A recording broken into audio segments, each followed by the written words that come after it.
guys, it's Charlie over here at Audi Nashua. Today we're going to take a closer and deeper dive into both the Mercedes-Benz GLC as well as the Audi Q5. Without further ado, let's jump on into it. They are both paired with a 2-liter 4-cylinder along with a mild hybrid battery pack. However, the Mercedes-Benz does provide just a little bit more horsepower. Both these vehicles as spec do come with all-wheel drive. However, the Mercedes-Benz comes with rear-wheel drive as standard and 4MATIC as an option. However, this beautiful Audi Q5 comes with Audi Quattro as a standard feature, regardless how much money you spend here.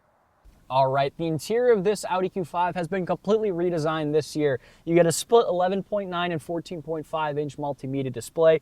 You get Audi's all-new floating gear shifter, as well as seat and mirror controls on the side. You're also going to receive a redesigned ergonomic steering wheel that we've received a lot of positive feedback on. The all-new Q5 will also come standard with heated seats, heated steering wheel, navigation, and wireless CarPlay. Overall, when it comes to the Q5, my favorite part has to be what they did with this interior cockpit.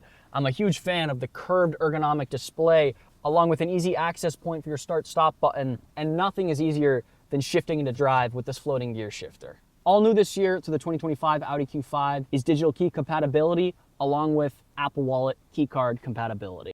Right off the bat, making my way into this GLC, this is a very modern and luxurious interior. I'm a huge fan of the all-new center display screen that was introduced a few years back.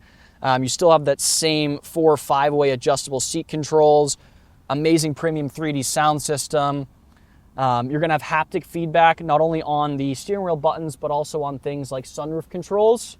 And overall, the leather and the overall build quality in this car compared to the Audi just feels a lot more high class. Similar to the all-new Audi Q5, you have very minimal physical buttons in this new vehicle. You're gonna have majority haptic feedback and a small row of buttons and features right down here to change things like your sound system, turn on those hazards, or even turn the MMI off. When it comes to driver's assistance, the Audi definitely has this Mercedes beat. The Audi comes with all your driver assistance packages as standard options. However, in this Mercedes-Benz, those specific features are optional and will be priced accordingly.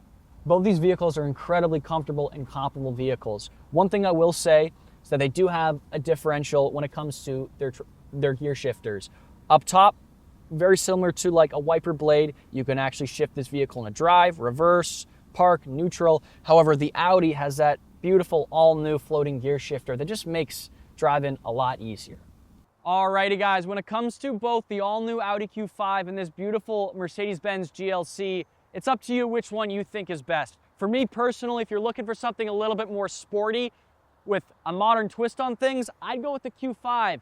If you're comfortable with the modern, luxurious feel of the Mercedes-Benz and you're willing to pay a little bit extra, go with this one. Whichever one you guys decide to go with, whether it's this Audi Q5 from me, Charlie, here at Audi Nashua, or this beautiful Mercedes-Benz GLC from Mercedes-Benz of Burlington, here at the Lionwall Auto Group, we're here to help you out. Thank you so much.